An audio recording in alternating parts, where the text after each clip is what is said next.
Hello friends, welcome back. And if you're new, welcome. My name is Shaina Farmer, and together with my family, we are here to cultivate love. We are here to leave the largest impact on this planet by also leaving behind the smallest footprint. And so, these are our adventures in doing so. Today, I challenged myself. Well, last week I challenged myself. My normal weekly budget is $80 a week, and that's for breakfast, lunches, and dinners. And I came across someone named June making videos over for Delish on YouTube, and she made 11 meals for $25. And while most of her meals were savory, I decided I wanted to challenge myself to make all of our meals for $40 for the week. And so I went shopping last Monday, and 6 days later, 13 meals down, we ate for that $40. I thought we would have a lot more repeats or a lot more leftovers. Realistically, we only really had leftovers for lunch, which is pretty normal for us. And so I'm really excited to share not only the meals, but also talk to you a little bit about what I made, how I made it, and what my ideas are behind it. What I'm going to do is I'm going to go through each meal that I made. I'll talk about what I did, give you some tips and tricks on cooking it or how I made it, the ingredients I used, and if I have pictures, we'll put pictures. And I'll also try to put the recipes on the screen here with me. Couple disclaimers. Things that I did not count towards the budget. I did not count salt, pepper, oils, basics that I have in the spice cabinet. Now these are basics that we use. Everybody has different things. So you can obviously adjust the flavors how you see fit. But things like brown sugar, maple syrup, I did not count towards the budget, but the butter we used, the flour we used, that I did count within the budget because that may not be a staple for everyone. So I wanted to put that out there. But yeah, I hope you enjoy this video. If you like this kind of video, give it a thumbs up so I'll know to do more of these, and leave any questions you have below. Besides that, let's get into it. All right, this is what we're working with. We have carrots. I have 2 big bags here. These are organic carrots. They were $1.25 a bag. This is some of the free food I was telling you about. Celery. These 2 things I'm going to make with where are the peanuts? The peanuts over there. I'm going to do something, a little snack for the kids, some cookies, but I wanted to show you other things. So I don't normally get pre-made cereals and stuff, but I wanted to show you what you can do when you have this stuff laying around your cabinet and you don't know what to do for dinner. Some adobo peppers, some canned papaya. Again, the bagged fruit was all the free buy nothing. Some rolled oats, some butter. Let's see. We got chickpeas, basmati rice, lentils, 2 big bags of russet potatoes, a big bag of masa. No way we're going to get through all that.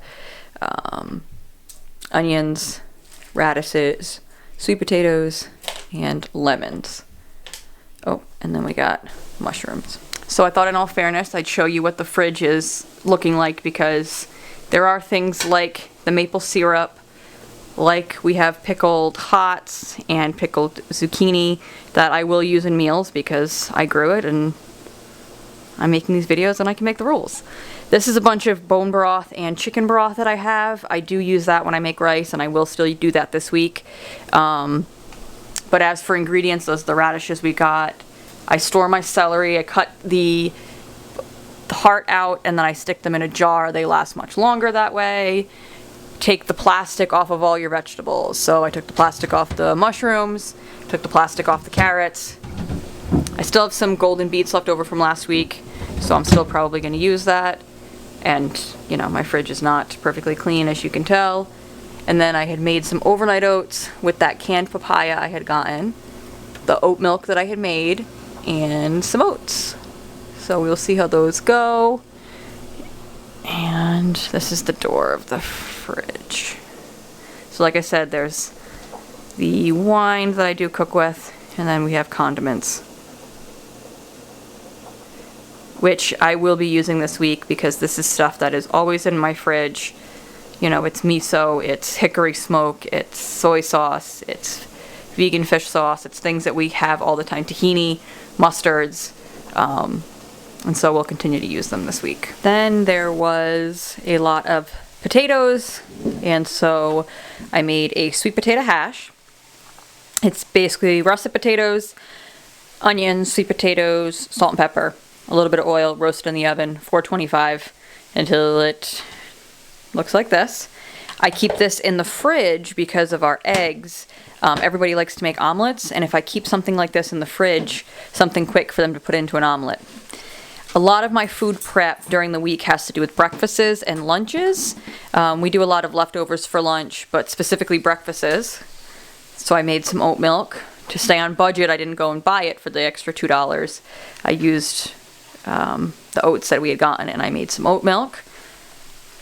Then with the chickpeas, I had cooked those this afternoon, and I cooked them with those free onions, the free celery and carrots. So this will stay in the fridge. This is the remnants of the oats from making the oat milk, and so I'm going to be mixing that in with the rest of tonight's dinner ingredients, which are over here. So I ground up the honey oat cereal and made breadcrumbs or oat crumbs. I'm actually making a lentil loaf for dinner tonight, hence the nutritional yeast, the hemp seeds, the tomato ketchup, the barbecue, the salt and pepper. I'm showing you the extras. So obviously these cereal was from this week's budget. Everything else is in my pantry. These are all pantry staples for me, but like you can see, this barbecue sauce stays in the fridge. I got it for $1. It's everything I buy is either discounted or local, best that I can find for us. And I will show you the rest of the lentil loaf ingredients. The rest of the stuff is still cooking. Lentil loaf is essentially all cooked beforehand, combined together, and then put back in the oven. This is just some carrots, onions, and celery. I didn't even use oil, I just did salt and pepper. And then I did put some white wine in there because we always have that in the fridge as well to cook with. We're not really drinkers in this household, but we do love cooking. I specifically love cooking with wine. I make risotto a lot. And then these are the lentils. They're almost cooked down, so we want a little more liquid to be out of those before we add it. And then I just have some potatoes boiling away to make mashed potatoes. This is how I make a veggie loaf, or a lentil loaf. This is the sauteed up carrots, celery, and onions. To that, we're going to add our lentils. And as you can see, there's about equal parts veggie as there is lentils. Now, this is no set recipe. This is based on a recipe that I had found online years ago. We want to salt, pepper. I'm not going to use any other spices, but you could use, I use poultry seasoning, I use cumin, I use turmeric, I use garlic, I use thyme, anything you would use in a meaty dish I usually make, but I'm going to try to keep it simple because we're trying to stay within the budget. I do put some barbecue sauce, about a tablespoon, and I got this for $1, and there's about 28 tablespoons in here. So that's about 3 cents worth. I think we can go a little off budget. Same thing, a little ketchup, and this is just to add a little complexity of flavor. This is my favorite thing. I used to always put cheese in my meatloaf. Now, nutritional yeast. Probably about 2 big tablespoons. Another thing I love putting in my veggie loaf is hemp seeds. We always have hemp seeds in the house. Again, 2 kind of tablespoons, handfuls, fingerfuls, whatever you want to say. Now to bind this all together, we're going to use one of our chicken eggs. Sorry for that bang.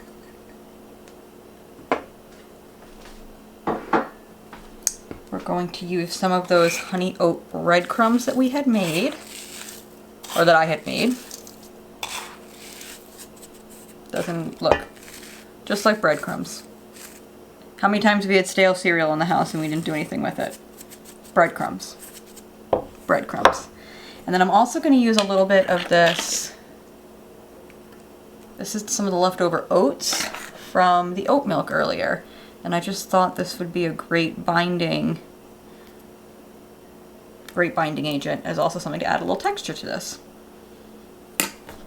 And so now we mix.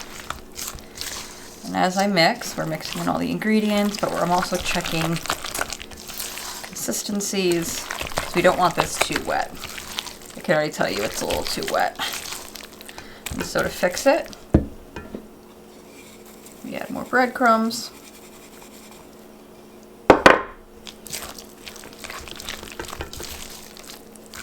Or cereal crumbs. Now this is going to be baked again, so we don't have to have it as dry as you would if it was a meatloaf. So add the rest of the breadcrumbs. And I'm actually going to add a little more of this oatmeal. Eel. A little more salt. A little more pepper. I'll get this all mixed in. Next, I will show you what it looks like when it's in the pan. This is what it should look like before it goes in the oven. And the bell means that the oven is preheated. We're going to stick this in 350, and we're probably going to cook it anywhere from 45 minutes to an hour. Together with all of the ingredients, which you have just seen, we made 13 meals. I say we because Rob is the baker in the household, and so if there was any baked goods to accompany the meal, Rob made it. But let's talk breakfasts. So the challenge sometimes, or at least for us, is we are on a very fluid schedule. Everyone makes their own breakfasts every day. Same thing with lunch, independently, and then we all come together for dinner. And so I like to make quick and easy things. And so by getting the cereal and the pretzels, which are not things that I normally get, I don't normally get packaged food. It just, with trying to stick to that $40 budget, I would have normally bought a little bit of more of raw ingredients, more nuts, and made granola with that. I worked with what I had. And so with the granola, I just use oats. I used pretzels that you saw. I used the honey nut, the organic oat O's. I drizzled that with maple syrup. I did a little bit of brown sugar. And then I did use banana chips, so I had to add that in from like a pantry budget. But it just needed a fruit. Those three things alone were just way too dry. And to be honest with you, we still have some left. We were eating it for snacks. We were eating it for breakfast. We were putting it with some of the oat milk that I made. Oats this week seemed to come in, they came in really handy. I ended up making my own oat milk instead of buying some because it's $3 to buy some, and when you're only spending $40, I'm not looking to spend almost 10% of my budget on oat milk. Instead, I bought oats and then made all of the things which you will see. So the oat milk, I've done that before. It's really not hard to make. The most time-consuming thing is actually straining it out because you don't want to have any of that pulp. And so you basically take the oats, you put them in with water. It's a 2-to-1 ratio. 3 cups of water, 1.5 cups of oats. I did 6 cups of water and 3 cups of oats, and you put it into a high-speed blender. You let it go. I honestly, with oat milk, I don't let it go too long. When you make almond milk things, cashew milk, you need to let it go a lot longer. Oat milk is not that way. And so, yeah, I let it a minute and a half maybe, and then the process of straining it. First, I run it through cheesecloth. But when I do it, I actually squeeze it, which they say not to do, but it takes too long to let it sit. And so I strain it, like I squeeze it through the cheesecloth, and then the second time it's actually going through a strainer. And so it actually does, it's a very small material strainer, and we loved it. We love the oat milk this week.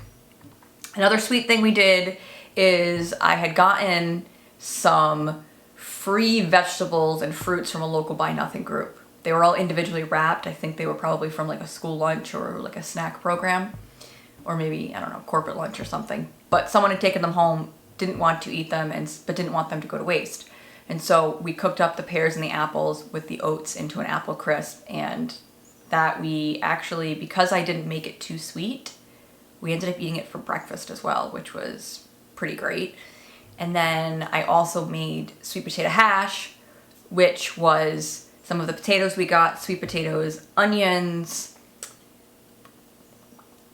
I think I put carrots in there too. Carrots, olive oil, salt, pepper, and roasted that in the oven, and we kept it in a container in the fridge. And because we have eggs, which I'm not counting towards our budget because of our chickens, but we eat eggs every day, and everyone could make a quick omelet or a fried egg with hash on the side. So that was a really great breakfast option. And I think that's it. I think that's what we did for breakfasts. Next, we'll talk lunches. So, lunches, honestly, there isn't much to talk about. We ate leftovers a lot of the time from the night before, or we do like the sweet potatoes and the hash and the eggs. I only eat 2 meals a day. The kids all are, Ellie and Robbie, they eat 3 meals a day, but they eat light first thing, lunch, or they eat heavy first thing and then lunch is lighter, but there usually is a lighter meal in there. But we did oatmeal. Rob did that a few times with the oats from the budget. He normally puts fruits and nuts and things inside of it. He did not do that this week. But yeah, lunches were pretty simple. Next, we're going to talk about dinners. This week, I did decide to do everything vegetarian. With exception to the broth we used, I did use our own chicken broth, which I had in the fridge, made from the week before. Every week, I make a whole chicken, and then I make bone broth for the week ahead, and we like to consume it within the first week. So I wasn't going to let that go to waste, and so I used that in place of the water for the rice or for any like cooking liquids, which you could then just replace with water. You don't need to use the stock. The first meal I made, now the main proteins we used were lentils and chickpeas. I love both of them, and I liked that I found them both this week because I love chickpeas for their texture and the versatile things you can do with them, and I also love lentils because of their creaminess if you cook them long enough, but also they're just their body, and the two of those things together, I can really get creative, and so I was excited about that. I also had rice and potato, which are 2 main starches. We tried to get as many vegetables as we could in. As you could see, we had a lot of carrots, a lot of celery, and I was really just getting creative with what we had. But it's essentially, if you think about it, like one of those, this is what you have in the house. A lot of the ingredients that I used this week, you could do something with. All right, let's get down to it. The lentil loaf with the mashed potatoes. We love lentil loaf. It's one of our favorite meals. Shepherd's pie. I cooked chickpeas early, first thing on my bulk cooking day, and then they were already in the fridge, so we were outside in the yard all day long, and I put the cooked chickpeas down. I put some corn and peas down, and the mashed potatoes from the first night's meal were left over. I made a bunch, put them on top, put it in the oven, and we had dinner in 45 minutes. It really just had to warm through. It's absolutely delicious. Shepherd's pie is one of our go-to meals, only because I do it with leftovers a lot, because it's really frozen veg with the corn and the peas. Leftover mashed potatoes I prefer to use leftover mashed potatoes with it, and then we just happen to have the chickpeas. So fried rice is one of our go-to meals. I bulk cook rice in the beginning of the week because we'll also eat rice as a lunch. We'll mix in vegetables. We just like it there. And fried rice is perfect with leftover rice. If you've made fried rice before and you've used fresh rice, you're doing it wrong. Cold leftover rice absorbs the flavor. It's light years away. And so I diced up onions and carrots and celery and those radishes and together with soy sauce and mirin, Worcestershire, rice vinegar I usually put in there. I use sesame oil instead of olive oil when I'm roasting the veggies. It's just all these different layers of flavor. And then lastly, I cook scrambled eggs, put that on top. When I make the fried rice, this time we didn't have any protein source. We just had the rice and veggies. And to be honest, that's all we needed. It was, it's a favorite, if you can't tell. The next day, there is this dish that I have been wanting to try long time. It's called okonomiyaki. It is a Japanese, it's made differently in different regions of Japan, but the kind that I've always wanted to try was, it's essentially like a scallion pancake topped with cabbage, and you do use bacon or pork fat. I did not use that, I omitted it, and besides, so.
Absolutely loves the vegan cheese sauce that I make, that I found with the recipe Hot for Foods. It's very simple, and this time I actually made it according to the recipe down to, the only exception is it says to put in pickled jalapenos. I just used the pickled jalapeno juice. I don't like spicy, and it says in the recipe you don't taste it. I just didn't want to take the chance. But the juice was delicious. We actually had that, used that for lunches over the week. And Robbie, that's his favorite. He will dip tortilla chips into it. He will make pasta and put it over pasta. And I love it because he's eating nutritional yeast and vegetables. It's carrots, it's potatoes. I love it. It's great, as opposed to the actual cheese, which he doesn't need to be eating that much of. So it's great. We made lentil burgers and French fries. I make my own French fries every time I make them. Cut up potatoes into strips. You put salt, pepper, olive oil, and usually I like garlic powder as well. And put them in the oven at 425, 415, and let them get brown and crispy. Keep an eye on them. They can get brown quick, but we absolutely love making French fries in the oven. We recently got an air fryer and we tried a few meals, and I'm not a fan, to be honest with you. We do a lot of high temperature baking in the oven, which takes the place of the frying anyway. We use minor amounts of oil, and when we are using oils, we're either using coconut or avocado. So my concern with the oil consumption isn't there. So I don't know if we'll be using the air fryer anymore, but it wasn't nice. I wanted to try it. We did try a few things, but hands down, fries in the oven are so much better. And then I did lentil burgers on the side because we had cooked lentils earlier in the week for the meatloaf. I had extra, and so I really just mixed those in with some diced up onion. I actually grated an onion. I grated in carrot. I cut up mushrooms to small, egg, and then some breadcrumbs from the pantry, and they were I used the rest of the okonomiyaki sauce in there instead of for seasoning because we had it and I was trying to use less ingredients, and everybody absolutely loved the burgers. I wish I had written down the recipe because it's definitely something I'll be trying to recreate, at least flavor-wise. It has been 6 days since we started the $40 budget challenge, and so far we've done 13 meals. I'm in the process of doing number 12. The 13th will be tomorrow, and I think it's been pretty good. Let me show you what's left in the refrigerator. So we have been doing some leftovers, but we have some of the batter from the okonomiyaki I made, the nacho cheese sauce, some overnight oats left over, some chickpeas and lentils, which will be for the chili tomorrow, some fries, some sauces, and some carrots, and that's about it. Tonight we're doing one of my go-to meals. I got the leftover chickpeas, onions, and mushrooms. We have some turmeric rice. And then we have veggies roasted. We're gonna throw all that together with some masa tortillas, corn flour, and some slaw, and we're gonna call it a night. Here is a fun tip that I would love to share with you. I make things and then I use chalk markers, dry erase markers, whichever you prefer, and I write on all the containers about what it is, because I got really sick and tired of answering the question, Mom, what's this, what's that? I used to use tape and a Sharpie, but then I was throwing away tape all the time, or nobody peeled the tape label off. So the way that we have come up with that works the best is chalk marker or expo marker, and I write it on all the containers and the lids to all of the mason jars. Also, if you have kids of reading age, write down what their breakfast and lunch options are. This is again with the chalk marker on the fridge, and we write it down every week so I don't have to answer the question for breakfast or for lunch what can be eaten. And there you have it. 13 meals for $40. I hope this video inspires you to get in your kitchen, to get back to basics, to cook with your family, and to cook with love, because that's what it's all about. It's about nourishing our hearts and our bodies with the food that we put into it, and we loved this challenge. I loved the challenge of cooking for even cheaper than I already do, And my family loved the challenge of consuming all of the delicious things that were made with that food. So thank you for watching. Thank you for inspiring me to do this video. I will list the ingredients next, just so you can see the things that I did buy, and I will put how much I end up spending total. I hope you all have a lovely week, or you're having a lovely week, or you will have a lovely week wherever this is finding you. Thank you for watching us. Thank you for supporting, and we will see you next with another video next week. Bye. Here's a list of the ingredients, the prices for those ingredients, and then where I got them. If you look over here, I have a little key. Aldi is L is a little bit of everything. It is a discount grocery store in Pawtucket, Rhode Island, and then O is the outlet. It's a discount grocery store in Connecticut. I don't remember the town, I apologize, but this is everything that I got. I still had potatoes left over. I still had carrots left over. What else did I still had left over? Rice. I still had left over chickpeas. We still had left over cereal. We still had left over frozen corn and peas because the bags were big. So total for everything, $43.54. Due to the amount of leftovers we had, I definitely think we stuck to that $40 budget. Especially between the carrots. We probably had a whole bag of carrots left. And a handful of potatoes. So it can be done. You can feed a family of 4 for $40 a week.